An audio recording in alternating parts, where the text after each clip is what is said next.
ಆರ್ಥಿಕವಾಗಿ ಸಾಮಾಜಿಕವಾಗಿ ಶಕ್ತಿ ಬರಬೇಕು ಅಂತೇಳಿ ದಲಿತರಿಗೆ, ಹಿಂದುಳಿದವರಿಗೆ, ಅಲ್ಪಸಂಖ್ಯಾತರಿಗೆ ಅವರೆಲ್ಲರಿಗೂ ಕೂಡ ಕಾಂಟ್ರಾಕ್ಟ್ನಲ್ಲಿ ಮೀಸಲಾತಿಯನ್ನು ಕೊಡ್ತಕ್ಕಂಥ ಕೆಲಸವನ್ನು ಮಾಡಬೇಕು.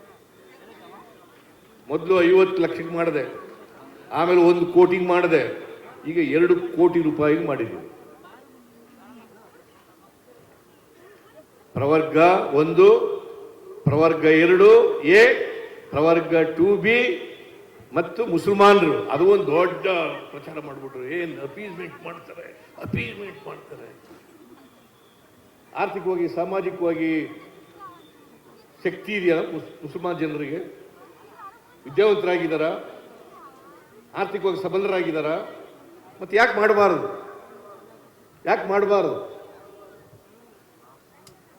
ಕಾಂಗ್ರೆಸ್ ಪಾರ್ಟಿ ಮುಸಲ್ಮಾನರನ್ನು ಓಲೈಸುತ್ತದೆ.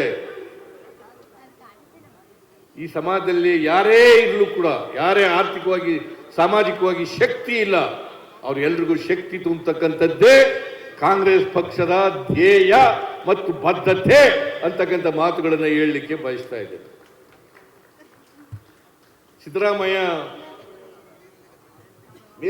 ಮೇಲ್ಜಾತಿಯವರ ವಿರೋಧಿ ಅಂತ ಅಪಪ್ರಚಾರ ಮಾಡೋದು. ನಾವು ಯಾರ ವಿರೋಧಿನೂ ಅಲ್ಲ,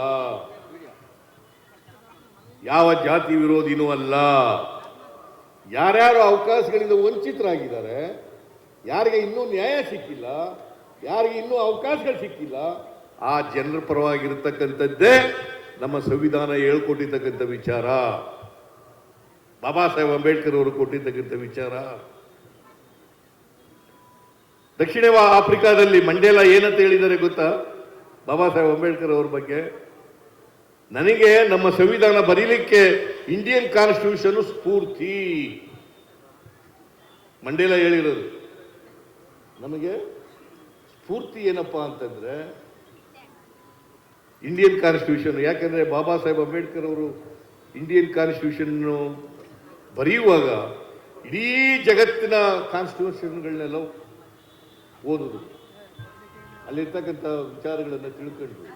ಯಾವ್ಯಾವ ಒಳ್ಳೆ ವಿಚಾರಗಳಿದ್ದಾವೆ ನಮ್ಮ ದೇಶದಲ್ಲಿ, ಬಹುತ್ವವನ್ನು ಕಾಪಾಡ್ಕೋಬೇಕಾದ್ರೆ, ಬಹುತ್ವದ